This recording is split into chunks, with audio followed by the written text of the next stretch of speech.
on YouTube? My name's Chris, and today we're going to be reviewing this 2013 Hyundai Genesis Coupe in this week's episode of The Sunday Drive. Let's get to reviewing.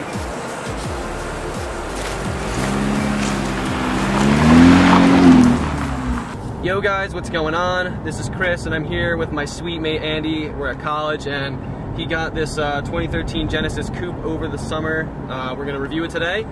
Andy, you want to tell us a little bit about the car, how you got it, and give us some stats, I guess?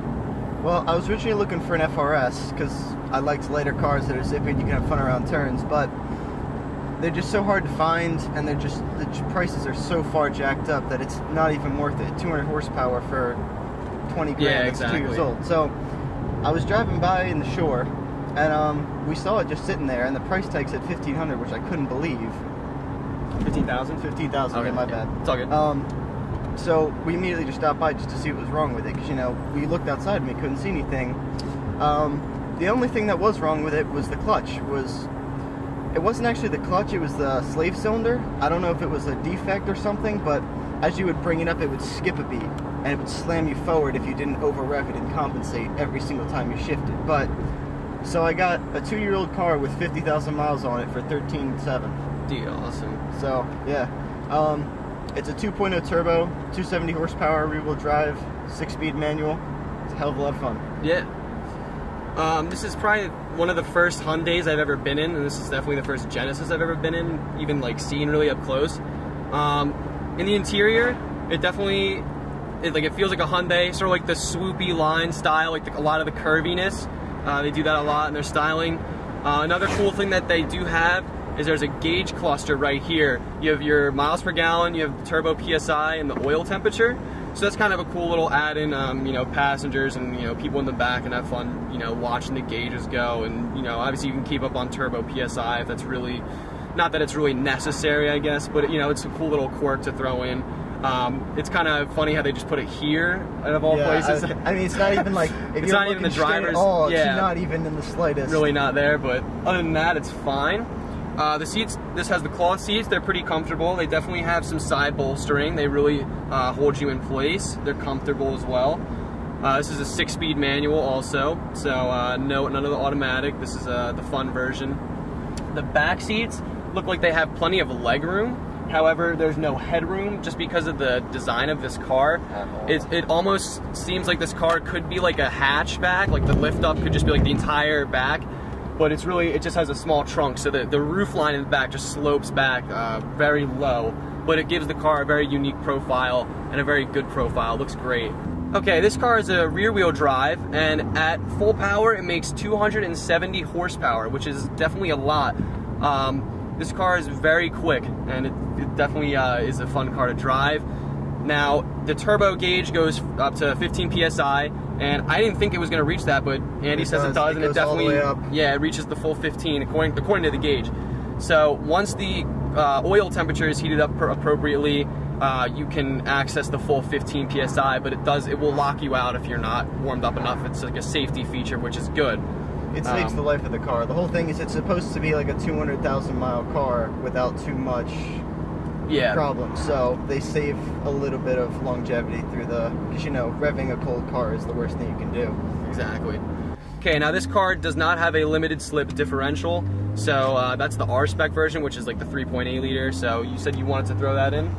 You can get them for the 2.0s. They do make them, but it's about $2 grand to throw in, so I'd like to do it at some point in time, but right now, after just buying it, I need a little bit more cash. Yeah. What else do you think you might want to do to it in the future? I'd like to do a lot of people have boosted it up to close to 240 horsepower. Okay. I mean 340 horsepower. 340? Oh, damn. The car has a lot more. They redid all the cams, everything you can think of to make the engine being able to take so much more power.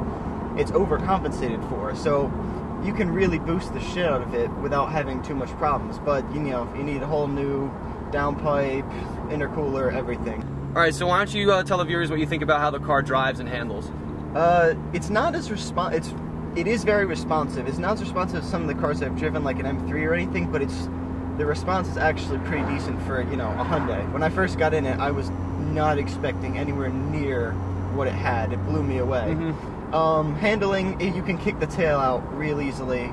As long as you turn off traction control, everything is It's all go. Oh, it's really great. It's all go. If you do have it on though, it'll kick the slightest wheel spin. You just cut your power. But I mean, okay, that's good. How's like cornering and stuff? It grips amazingly. I've been around turns going, you know, it's a 25-mile-an-hour turn. You can go 60 and it'll still stick. Yeah. I mean, it'll throw you, but it's.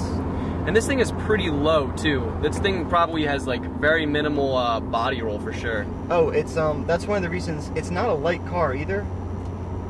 One of the reasons it's so heavy is because it even comes with standard cross bracing on the front. Like oh really? I didn't know that. The reason it's so heavy is because they have so much built in. The suspension isn't hard, but it corners flat no matter how hard you go around a turn, just because the amount of bracing they put in. Yeah, yeah.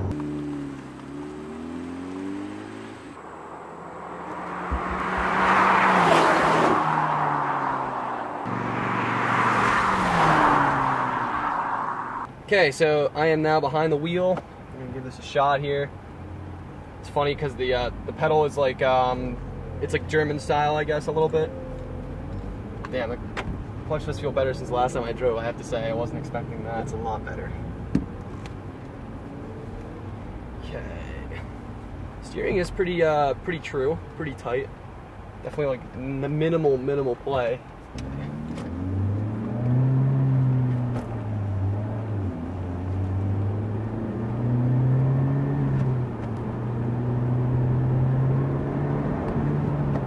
Once you hit the turbo, once you get the boost, you really feel the car start really. Yeah. It's like night and day. It's only the base engine only does 210. All the 60 horsepower comes from the turbo, and so is most of the torque. Like you really, oh my god, turbo just hits you like it's just punching you right in the back. You just watch the boost build, and all of a sudden, just boom, just comes right out of nowhere. Yeah, steering wheel's pretty good. It's a little, it's like. It's not too heavy, not too soft. It's like a good mix. It's not a zippy car. It's not like It's not like driving like a GTR or an FRS or something. But it's not like a Mustang either. Exactly. And also the acceleration all comes from, because it's a 4-cylinder. It all comes from the revs. Yep. Yeah. So, exactly. Yeah, I noticed that. Like once you hit like 4K, it just from comes 3.5 to 5 is all your torque right there. That's when you get that super big boost off of it. Yep. And then because you got that much revs, the turbo just. Right up. Just spools right up, yeah. You can just get right on it and it'll just come right back. Now hit it. Oh wow, yeah, fourth is a good view. 80. Yeah. 20. Brake here.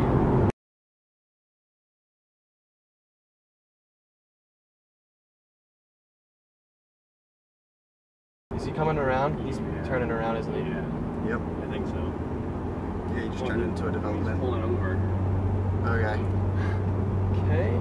Gonna make a quick right here. Get the fuck out of here. Oh my god. Pull into this parking lot right over here. Yeah? Should we? Don't try and outrun him? Fuck it, dude. I mean, careful, but fuck it. He sees you again. Nah, he's not behind us right now, but. Holy shit. No, we hit 8 miles an hour. Alright.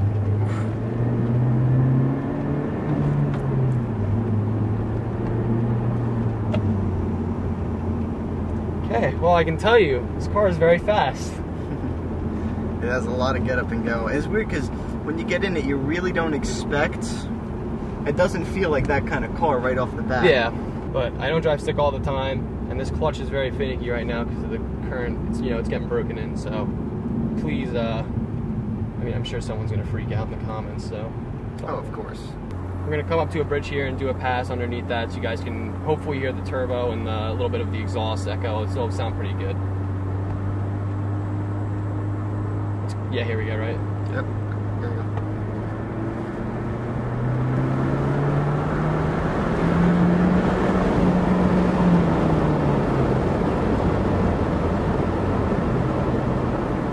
Nice. Dude, just like that, just gets right up to speed. So quick. Okay, so we're going around a pretty big turn here. Very little body roll, if any. very smooth. Like there's no, it's not, you don't feel the car tipping to one side, which is nice. Yeah, these are perfect roads for driving this thing on. It's a back road kind of car. Oh man, seriously, night and day with the turbo. It's absolutely nuts. I've never felt anything like that. Oh, you can just hear it. Even the slightest little, it's like once you get past half pedal, no matter what you do, it's gonna spool, which is great. Here we go, this will echo.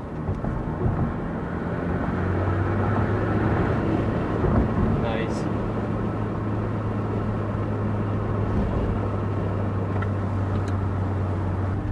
Okay, here we go.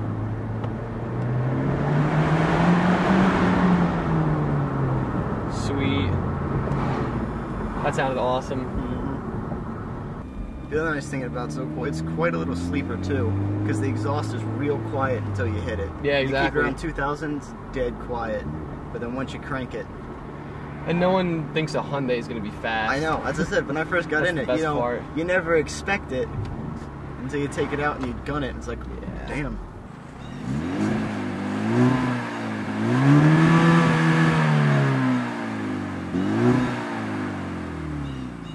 I've never really heard of it until I saw it on the lot, and I was like, that looks really nice. I've never really, like, even British Top Gear never did a review on it. Nothing I could find had ever really done reviews. And if you look on YouTube, there's very little people that have them.